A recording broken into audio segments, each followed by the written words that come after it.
Yeah, it's piece from rocket number X555. It's rocket, yeah. Oh my god. To Monday. To Monday, yeah. As soon as we get internet. Yeah, and all JB. Okay, if I still alive, it's okay. It's just okay. Was the lowest bid like $5 to meet with Joe? Welcome to Ukraine Bank. Вже два рази злому і не хоче підлягать на землі нікому. All right. Here, this is Joe Lindsley talking to you from Lviv, Ukraine, from the great Café, Facet. With Ukrainian Freedom News, our mission, especially these next weeks, is to show you what real life is like in Ukraine, despite the fear, despite the shelling. And as we saw last Monday, there is no safe place in Ukraine, and this city was quite shaken last week. We have Dmitriy from a student at Ukrainian Catholic University, and Anton, an alumnus of the Ukrainian Catholic University, founder of Ukrainian Freedom News, and Caroline, a volunteer from Kentucky, USA, been here for many months, helping to evacuate those in bad positions, but also now she's created an art program for Ukrainian kids who are refugees, kids who are living through the war, and Caroline's bringing joy to them through art. And Veronica is Lvivianka from Lviv, and she had a hell of a week like everyone, but she was quite close to one of the strikes, and so we're going to hear from her. And our camera guy, I'll grab the camera for a second, JB, our friend from France, and tonight in a few hours we're taking off on a train through Ukraine, and so JB and I will be traveling, and we want to bring you, the audience, with us. Well, I want to hear from Veronica. You went through hell this week. I mean, you were right on Monday. Yeah. Because I live like near to electro station where it was attack like in Monday, so it was terrible for me and for my family because we just live near 200 meters for this station where it was bombed from Russian rockets, and it was more like hard for me inside, you know, like I have some stress, and few days after I have like really depressed, totally depressed, because I was like a cry, I was like always think about, okay, if I still alive, it's okay, it's just okay. So I was, when I feel this moment when rocket just put near my home, I was think I die. I was think I die because it was first time it's experiment. It was the closest you could hardly get closer to the war. And you woke up on Monday. Were you already awake, or did you? We just wake up. We just do normal stuff like drink coffee, do breakfast. But alarm start like 6 a.m. or 7. I don't remember actually when, but very early. I go to kitchen, we with mom talk, like drink coffee, and after my mom say, it's strange because like all Ukraine red, like map. All of Ukraine was under your Yeah. And when we listen like rockets fly from Caspian Sea and turn in Ternopil, like, so my mom say, 100% will go to Lviv, because always when they make the turn. Yeah, make it on Ternopil. It's really similar, like they go to way from Lviv or Ivano-Frankivsk or like Zakarpattia. Telegram, probably Ukrainians were saying the rockets. Always Telegram. They're turning on. That's very scary. You know they're coming toward you, but you didn't know how close they were going to come. No, it was like scary when I listen. When work PPO, how it's in English, like Air defense system. Yeah. Like I listen one time, after 2 I listen more loud, and 3 times it was like, I think it's crashed my house, I think, yeah. And actually your house, I mean the window of your car, this video. It's broke my window. And the door even of your house. Door, window in the car, and roof little bit. And you have with you. Yes, I saved this. This I find in my garden, and this is piece from rocket. Yeah, it's piece from rocket number X555. It's rocket. Yeah. Oh my god. Yeah. It's one day was terrifying because the Russians successfully took out infrastructure, water, power, communication, and so We lost connection directly when it's. we couldn't talk to each other and figure out, what was. We couldn't communicate about like we didn't know what was happening. We didn't know if everyone was okay. Yes. I couldn't talk to friends in America who might have some intelligence about what the hell is going on. It was extremely scary for everyone without that communication. Because Ukrainians, when you can communicate, is when you're the strongest. You help each other, and that was why none of these ones. It's like a full day of no electricity and no call, no talk.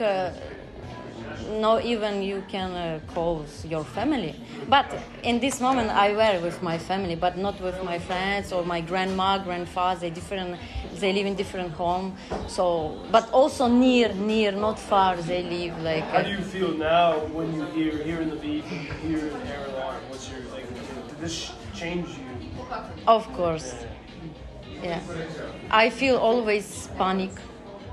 Like panic, stressful. Even today in morning, I listen again, read map, and I just go away from this place because I still live there in this home. So when I listen, I say, hey, just let everything here and go away to center or I don't know where, but far from industrial things. So it's still not good. I not feel comfortable in this place. No. What about you guys? How was this week for you? Yeah, I would like maybe to tell first that the shelling on Monday was like the most powerful from the very beginning of war. Maybe like in Lviv. Yeah, so when the rockets fall all over Ukraine, I just thought that reminded me the very first day of the war, and that was horrible. I was stressful, of course. I was stressed out, and when I realized that some rockets just went near the stream, my hometown, also, I wanted to call my parents, but I couldn't because I didn't have a connection at all. And that was a stressful moment, of course. And I remember when I've heard the first sound, I hear these sounds in my dreams a lot after we were traveling throughout the country, and so I thought, I'm just dreaming. And then I heard the second one, and I jump up, and you were the first person. We still had communication to text me. Yeah. And you just said fuck. And I said, okay, this is not a dream, this is real. Yeah, because I thought that someone just closed the door so loudly, and I was, what? Like, who's doing it? And then the second one, and I realized that was not like a door. Yeah. Actually, there was a shelling, and now we can picture someone who's right there. Yeah. I can't imagine the fear and the terror and the. Yeah, so all of us we are living in a common place with my friends, and when we heard the second shelling, we just all waked up and went to shelters. Caroline? You've been here since May. And but this was probably the closest you felt to such a dire situation here in Lviv. You were part of our efforts. We're trying to get gasoline to power generator, so we can get Starlink, so I can communicate with the American media. Running comm center. Yeah, we in our secret parking lot. But what were your emotions on that day? I mean, kind of what you were saying a little bit, where it's the closest that I've seen to I guess panic or uncertainty since I've been out here in Ukraine, because normally it's in further out east areas, and fortunately I haven't had to see that up close yet until this past week, where it was a little more closer to home or in your backyard, and you could tell that people were very fearful of what was going to be next. Was there going to be more bombings? Was Belarus going to come in? What's going on? Is it going to be the power plant next? And you just you weren't sure what was going on. And I'm sure too it's scarier for people outside of Ukraine because, you know, uncertainty is always a fear of anyone's, and what you don't know seems bigger and badder than it usually really is. And like, for example, so last night, and JB, you're the one that first told me this, but in the middle of the night, the Chinese embassy left. And this is, you know, it's designed to scare people. And I think, you know, everyone I've spoken to, smart people in America who are calm and understand the different personalities in these different countries.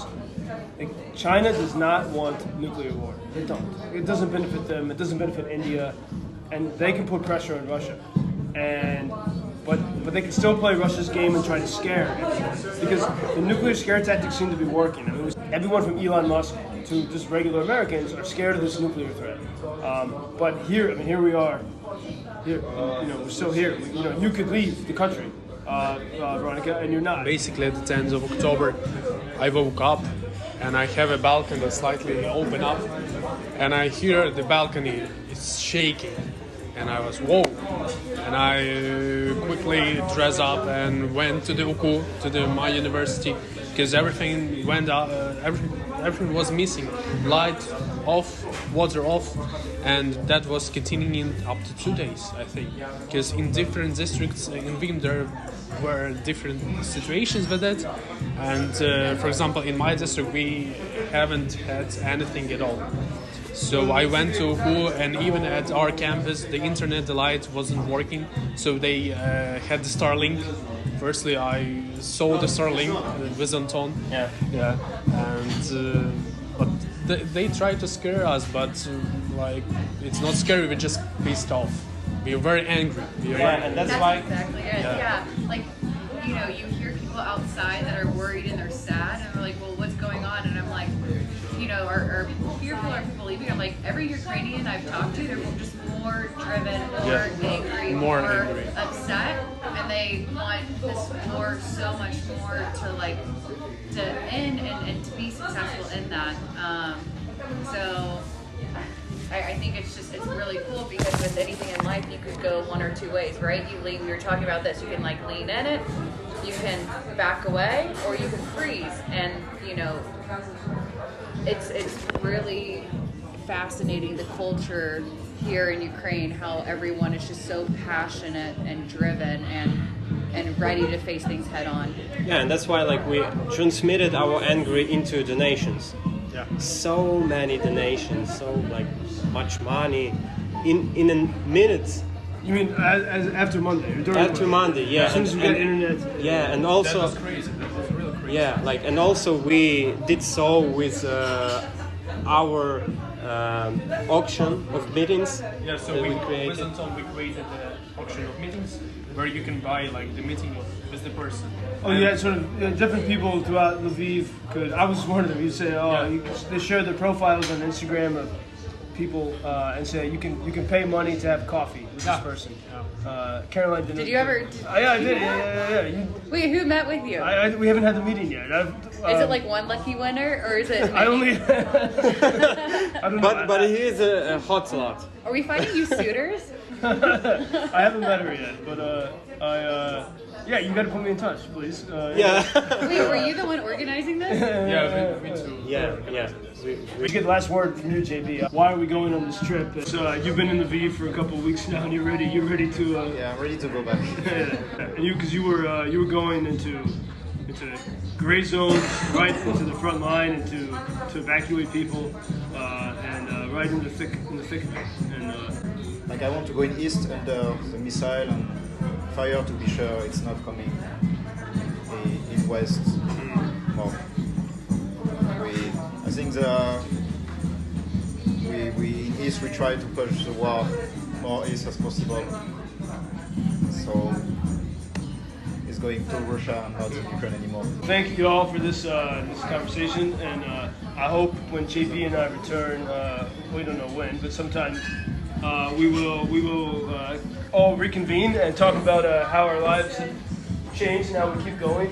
Should we go back to girls auctioning your time, I want to know, is this like an auction? Were they like putting in, like was the lowest bid like $5 to meet with Joe? Or it's like eBay, you know eBay? Sabo. Yeah. And then you like give a low bid and just like keep it open for maybe Joe. We learned how much you were. You only cost $10.